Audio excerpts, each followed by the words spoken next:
ونؤمن به ونتوكل عليه ونعوذ بالله من شرور أنفسنا ومن سيئات أعمالنا من يهده الله فلا مضل له ومن يضلل فلا هادي له وأشهد أن لا إله إلا الله وحده لا شريك له وأشهد أن محمدا عبده ورسوله يا أيها الذين آمنوا اتقوا الله حق تقاته ولا تموتن إلا وأنتم مسلمون يا أيها الناس اتقوا ربكم الذي خلقكم من نفس واحدة وخلق منها زوجها وبث منهما رجالا كثيرا ونساء واتقوا الله الذي تساءلون به والأرحام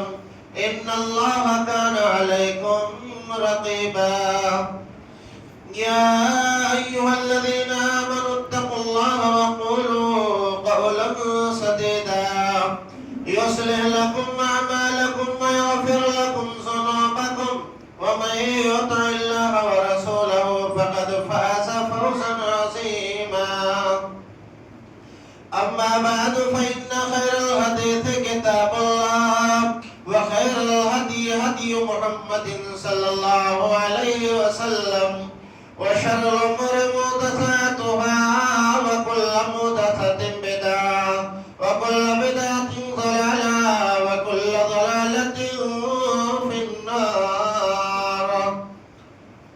أعوذ بالله السميع العليم من الشيطان الرجيم. بسم الله الرحمن الرحيم.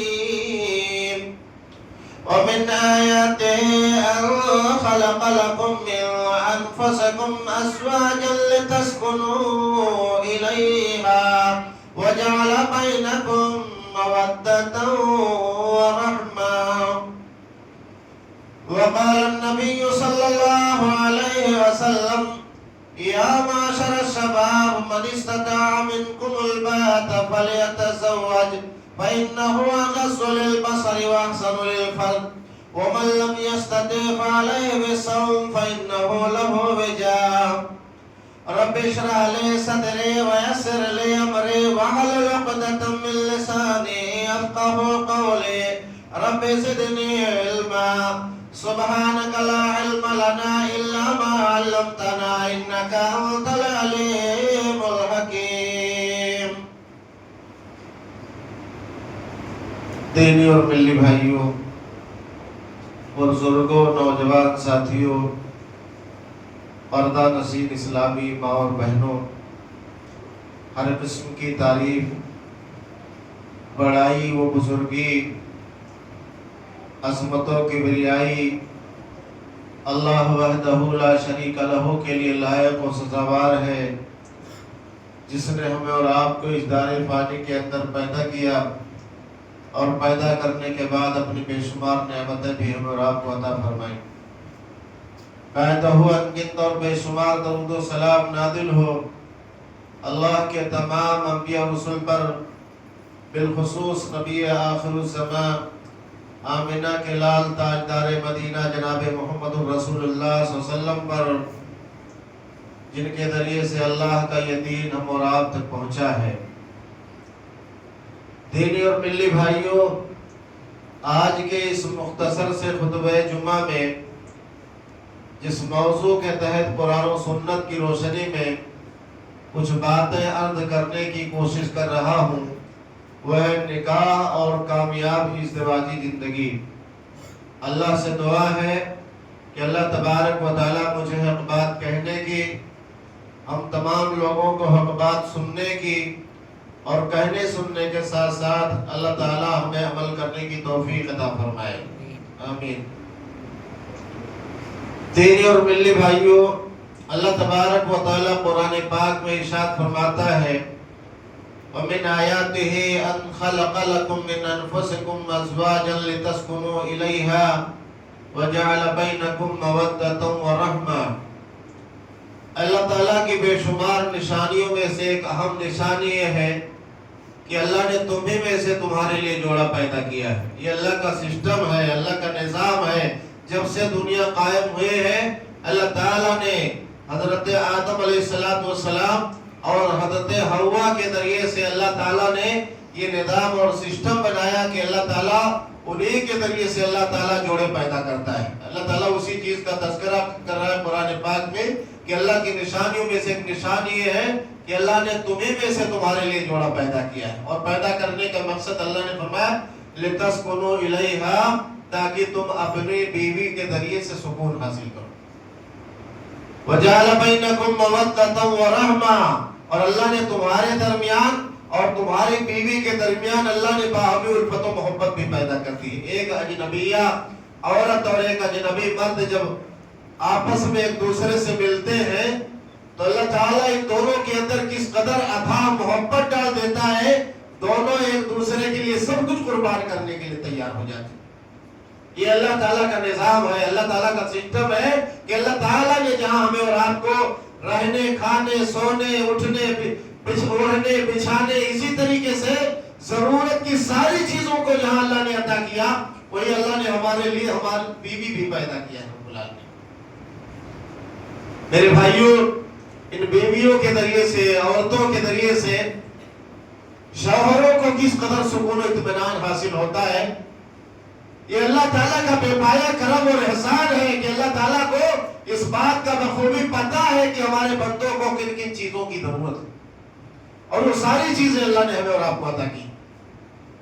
حدیث پاک میں اللہ کے آخری نبی جناب محمد رسول اللہ صلی اللہ علیہ وسلم نے ارشاد فرمایا یا معاشر الشباب من استطاع منکم الباءۃ فلیتزوج, اے نوجوانوں کی جماعت, تم میں سے جو شادی کی طاقت رکھتا ہے وہ شادی کر لے. آج بہت سارے لوگوں کے ہاں شادی بیاہ کے معاملے میں اتنی لاپرواہی ہے کہ بیٹے اور بیٹیاں 25 سال 30 سال تک پار ہو جاتی ہیں, شادی نہیں کرتے.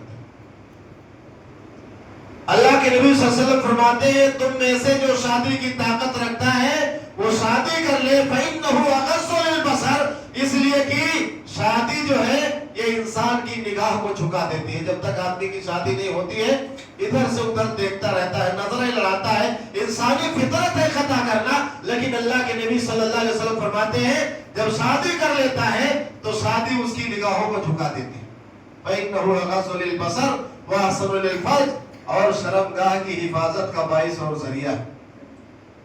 اللہ تعالیٰ کا کتنا بڑا احسان ہے کہ اللہ تعالیٰ ہمیں اور آپ کو گناہوں سے بچانے کے لیے اللہ تعالیٰ نے کتنا بہترین نظام بنایا ہے نکاح کا اور شادی کا, تاکہ اللہ کے بندے زناکاری سے بچ جائیں, زنا سے بچ جائیں, بدکاری سے بچ جائیں, اللہ کی نافرمانی سے بچ جائیں. اس لحاظ اس بنیاد پر اللہ تعالیٰ نے یہ شادی کا, نکاح کا اللہ تعالیٰ نے نظام بنایا. اور آگے اللہ کے نبی صلی اللہ علیہ وسلم فرماتے ہیں وَمَن لَّمْ يَسْتَطِعْ فَعَلَيْهِ بِالصَّوْمِ, جو شادی کی طاقت نہیں رکھتا ہے چاہیے کہ روزہ رکھے, اس لیے کہ روزہ ڈھال ہے, روزہ انسان کی شہوتوں کو توڑ دیتا ہے. تو میرے بھائیوں, کہنے کا مطلب یہ ہے کہ آج جن مہینوں سے ہم گزر رہے ہیں, ہم تو دیکھتے ہیں کہ روزانہ کوئی دن ایسا خالی نہیں جاتا مسلم محلوں کے اندر. جتنے بھی شادی حال ہیں سارے حال شادی حال میں شادیاں روز ہو رہی, روزانہ شادیاں ہو رہی. لیکن ہمیں دیکھنا یہ ہے کہ ہماری شادیاں, ہمارے نکاح کیا محمد رسول اللہ صلی اللہ علیہ وسلم کے طریقے پر ہو رہی ہے یا اس سے ہٹ کر. اللہ کے نبی صلی اللہ علیہ وسلم نے شادی کرنے کا جو اسلوب اور جو طریقہ ہمیں اور آپ کو بتایا ہے, کیا اس کو اسلوب اور طریقے کے مطابق ہم شادی کرتے ہیں یا منمانی طور پر کرتے ہیں.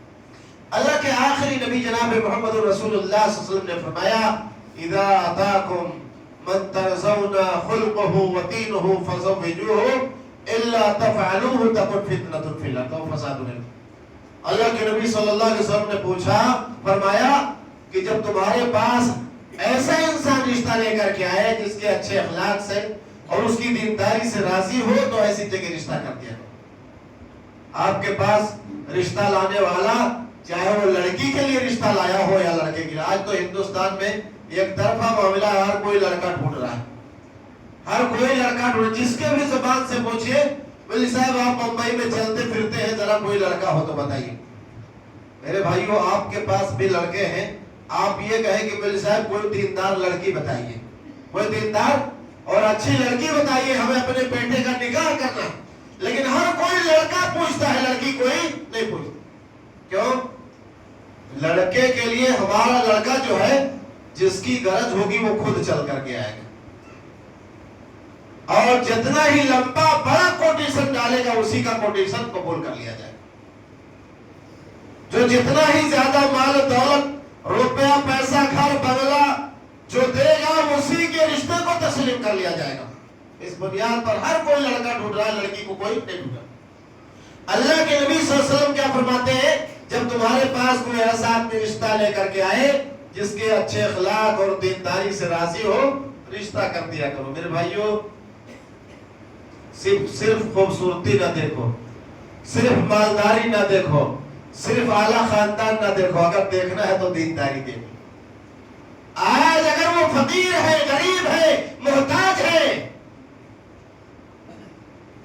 ممکن ہے نکاح کرنے کے بعد اللہ اسے مالدار بنا دے۔ اللہ فرماتا ہے قرآن میں یکونوا فقراء یغنہم اللہ من فضلہ، اگر یہ فقیر ہے تو ممکن ہے اللہ تعالیٰ اپنے فضل سے اسے مالدار بنا دے۔ فقیری اور مالداری ہمارے اور آپ کے اختیار میں نہیں ہے۔ رشتہ ڈھونڈتے وقت ان دو باتوں کا خیال رہے، اچھے اخلاق اور دینداری۔ اگر ان دونوں خوبیوں کا مالک ہے تو ایسی جگہ رشتہ کر دیا کیجئے، آپ کسی کے مقدر کے مالک نہیں ہے۔ اگر آپ نے مالدار دیکھ کر کے کیا ہے، ممکن ہے اللہ بعد میں اسے غریب بنا دے۔ اللہ کے لیے کوئی کام مشکل نہیں۔ آگے اللہ کے نبی صلی اللہ علیہ وسلم فرماتے ہیں اگر ایسا نہیں کرو گے، اچھے اخلاق اور دینداری کو نہیں اپناؤ گے، تکن فتنۃ فی الارض، زمین میں فتنہ پھیلے گا اور فساد الغیظ، اور بہت بڑا فساد برپا ہو جائے گا۔ آج پوری امت مسلمہ جو ہے شادی بیاہ کو لے کر کے اتنی پریشان ہے، جن کے پاس بھی بالغ بچیاں ہیں، ماں باپ کو راتوں کو نیند نہیں آتی۔ اسلام کے قانون کو ٹھکرا کر کے، منمانی قانون نافذ کر کے مسلمانوں نے اپنے اوپر مصیبت کا پہاڑ کھڑا کر لیا۔ مسلمانوں نے عملی طور پر یہ ثابت کر دیا ہے کہ ہمیں آسانی نہیں بلکہ ہمیں پریشانی چاہیے۔ اللہ کے نبی جناب محمد رسول اللہ صلی اللہ علیہ وسلم نے ارشاد فرمایا اگر دنیا کی قیمتی چیز چاہتے ہو، دنیا کی وہ چیز چاہتے ہو جس سے تمہاری زندگی کے اندر سکون و اطمینان حاصل ہو، سکون و اطمینان کی زندگی میسر ہو، اللہ کے نبی صلی اللہ علیہ وسلم کی حدیث سنو۔ اللہ کے نبی صلی اللہ علیہ وسلم فرماتے ہیں الدنیا کلھا متاع وخیر متاع الدنیا المرأۃ الصالحہ، دنیا میں جتنی چیزیں ہیں سب سے انسان فائدہ اٹھاتا ہے انسانوں کے فائدے کے لیے، لیکن سب سے قیمتی سرمایہ، سب سے اچھی نعمت اللہ تعالیٰ کی جو ہے المرأۃ الصالحہ، نیک اور صالح بیوی۔ نیک اور صالح بیوی اگر آپ کی زندگی میں مل گئی تو اگرچہ آپ غریب ہیں، کمزور ہیں، کم کماتے ہیں، آپ کی بیوی آپ کو ہر موڑ پر تسلی دے گی کہ میرے سرتاج آپ کو پریشان ہونے کی ضرورت نہیں، آپ جتنا بھی کما کر کے لاتے ہیں ہم اسی میں گزارا کرنے کے لیے تیار۔ جب رشتہ دیکھنے جاؤ، جب بچی کو دیکھنے جاؤ، اب اس سے بہت زیادہ یہ نہ پوچھو کہ تمہارے پاس کیا کیا ڈگری، تم نے کون کون سے کورس کیے ہیں، بلکہ اس سے یہ پوچھو کہ تمہیں قرآن پڑھنا آتا کہ نہیں، تمہیں محمد رسول اللہ صلی اللہ علیہ وسلم کے طریقے کے مطابق تمہیں نماز پڑھنا آتا کہ نہیں آتا، نماز پڑھتی کہ نہیں پڑھتی۔ اگر ان شرائط کے بنیاد پر رشتے طے کیے جائیں تو گھروں کے اندر سکون اطمینان میسر ہوگا انشاءاللہ تبارک۔ لیکن آج حد تو یہ ہے کہ صرف خوبصورتی دیکھی جاتی، صرف پیسہ دیکھا جاتا ہے، اور یہاں آیا اور مسلمانوں نے تو حد کر دیا اس معاملے میں، بچیوں کو کھڑے کر کے باقاعدہ بچیوں کا ہائٹ ناپا جاتا ہے کہ کتنے فٹ اور کتنے انچ کی۔ مسلمان اس طرح سے اتنا گر چکا ہے کہ قوم و ملت کی بیٹیوں کو انچی ٹیپ لے کر کے ناپا جا رہا ہے اور یہ کہہ رہا ہے کہ اگر 2 انچ اور ہوتی تو ہم رشتہ مان لیتے، رشتہ کر لیتے، لیکن چونکہ ہائٹ برابر نہیں ہے اس لیے ہم رشتہ تک کرنے کے لیے تیار نہیں۔ آج سماج، مسلم سماج کس طرح سے تباہی کے دہانے پر جا رہا ہے مسلمانوں۔ اللہ کے نبی صلی اللہ علیہ وسلم کے طریقے کو چھوڑ کر کے، منمانی طریقے کو نافذ کر کے کس طرح سے دن بدن تباہی کے دلدل میں پھنستا چلا جا رہا ہے۔ اللہ کے نبی جناب محمد رسول اللہ صلی اللہ علیہ وسلم نے یہ اسلوب نہیں دیا۔ اللہ کے نبی صلی اللہ علیہ وسلم نے شادی کے موقع پر آپ نے بہت زیادہ دھمال مچانے، روپیہ پیسہ لٹانے، خرچ کرنے کی خطان آپ نے اجازت نہیں دی۔ آج کم سے کم ایک غریب آدمی کو بھی شادی کرنی ہو تو 7-8 لاکھ 10 لاکھ روپے اسے اکٹھا کرنا پڑتا ہے، چاہے وہ اپنا روم بیچ دے، چاہے اپنی دکان بیچ دے، چاہے وہ کہیں سے قرض لے کر کے آئے، چاہے گاؤں جا کر کے کھیت بیچ کر کے آئے۔ میرے بھائیوں، اس کے سامنے یہ ساری مجبوریاں ہیں کرنے پر، تب جا کر کے وہ اپنی بیٹی کا نکاح کر پائے گا۔ کیا اسلام ہمیں اسی بات کی اجازت دیتا ہے کہ ہم کسی کا گھر بیچوا دیں، کسی کو قرضدار بنا دیں، کسی کا دکان بیچوا دیں، کسی کا کھیت بیچوا دیں، کسی کو بھیک مانگنے پر مجبور کر دیں؟ مسلمانوں، ہمیں شرم نہیں آتی؟ جس سماج اور سوسائٹی میں ہم جی رہے، جس دور میں ہم جی رہے، 80% سے زائد بھکاری آپ کو جو ملیں گے وہ یہی کہتے ہوئے بھیک مانگ رہے ہیں کہ لڑکی کی شادی کرنی۔ کیوں؟ ہم نے سماج کو اس طرح سے گندا کر دیا ہے۔ رسول اکرم صلی اللہ علیہ وسلم کی سنت کو ہم نے بدعت و خرافات میں اس طرح سے بدل دیا ہے کہ آج ہر مسلمان پریشانی سے دوچار۔ میرے بھائیوں، نیک عورت ڈھونڈو، نیک لڑکی سے رشتہ کرو۔ نیک لڑکی ڈھونڈو گے تمہاری زندگی بھی خوشگوار ہوگی اور اس کی بنیاد پر تم جنت کے بھی مستحق بن جاؤ گے۔ اللہ کے آخری نبی جناب محمد رسول اللہ صلی اللہ علیہ وسلم پر جب پہلی وحی نازل ہوتی ہے، غار حرا کے اندر، اللہ کے نبی صلی اللہ علیہ وسلم بھاگے ہوئے دوڑے بھاگے گھر آتے ہیں اور اما خدیجہ رضی اللہ تعالیٰ عنہا سے کیا کہتے ہیں؟ یا خدیجہ زملونی زملونی، اے خدیجہ مجھے چادر اڑا دو، مجھے چادر اڑا دو۔ اما خدیجہ رضی اللہ تعالیٰ عنہا نے جناب محمد رسول اللہ صلی اللہ علیہ وسلم کو چادر اڑا دیا۔ جب آپ صلی اللہ علیہ وسلم کو کچھ افاقہ ہوا، جب آپ کی طبیعت میں کچھ سدھار ہوئی، تو اللہ کے نبی جناب محمد رسول اللہ صلی اللہ علیہ وسلم نے اما خدیجہ رضی اللہ تعالیٰ عنہا سے کہا، یا خدیجہ انی خشیت علی نفسی، اے خدیجہ مجھے تو اپنی جان کا خطرہ محسوس ہو رہا تھا، مجھے اپنی جان کا خطرہ محسوس ہو رہا تھا، اتنی سختی طاری تھی میرے اوپر۔ اما خدیجہ رضی اللہ تعالیٰ عنہ نے کیا کہا؟ ابشر، کلا، اللہ کے نبی صلی اللہ علیہ وسلم آپ خوش ہو جائیے، ہرگز نہیں، آپ کو بشارت ہو اللہ تعالیٰ کی طرف سے، واللہ لا یخزیک اللہ ابدا، اے اللہ کے نبی صلی اللہ علیہ وسلم اللہ آپ کو کبھی بھی رسوا نہیں کرے گا۔ کیوں کہا اما خدیجہ رضی اللہ تعالیٰ نے؟ آج اگر آپ کہیں سے بھاگے ہوئے ٹینشن میں روتے ہوئے اگر آپ گھر پہنچے تو آپ کو تسلی دینے کے بجائے آپ کی بیوی آپ سے زیادہ رونے لگے گی، واہ، چیخنے لگے گی، شور مچانے لگے گی، کیا کریں کیا نہ کریں، اسے کچھ سمجھ میں نہیں آئے گا۔ کیوں؟ اس لیے کہ دیندار نہیں ہے، اس لیے کہ اللہ تعالیٰ کی عبادت گزار نہیں ہے، اس لیے کہ قرآن و سنت کا علم نہیں ہے۔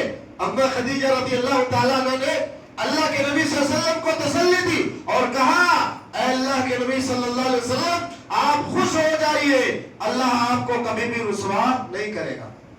کیوں نہیں رسوا کرے گا؟ انک لتصل الرحم، اللہ کے نبی صلی اللہ علیہ وسلم آپ صلہ رحمی کرتے ہیں، جو رشتہ توڑنے کی کوشش کرتا ہے آپ اس سے رشتہ جوڑنے کا کام کرتے ہیں۔ انک لتصل الرحم، اللہ کے نبی صلی اللہ علیہ وسلم آپ رشتہ جوڑتے ہیں، صلہ رحمی کرتے ہیں، اللہ کے نبی صلی اللہ علیہ وسلم آپ سچ بولتے ہیں، اللہ کے نبی صلی اللہ علیہ وسلم آپ مہمان نوازی کرتے ہیں، اللہ کے نبی صلی اللہ علیہ وسلم آپ دوسروں کا بوجھ اٹھاتے ہیں، اللہ کے نبی صلی اللہ علیہ وسلم جو کما نہیں پاتے آپ انہیں کما کر کے کھلانے کا بھی کام کرتے ہیں۔ اے اللہ کے نبی صلی اللہ علیہ وسلم جس کے اندر اتنے سارے گن ہوں، اتنی ساری خوبیاں ہوں، اللہ اسے کبھی بھی رسوا نہیں کرے گا۔ یہ تسلی دی اما خدیجہ رضی اللہ تعالیٰ عنہ نے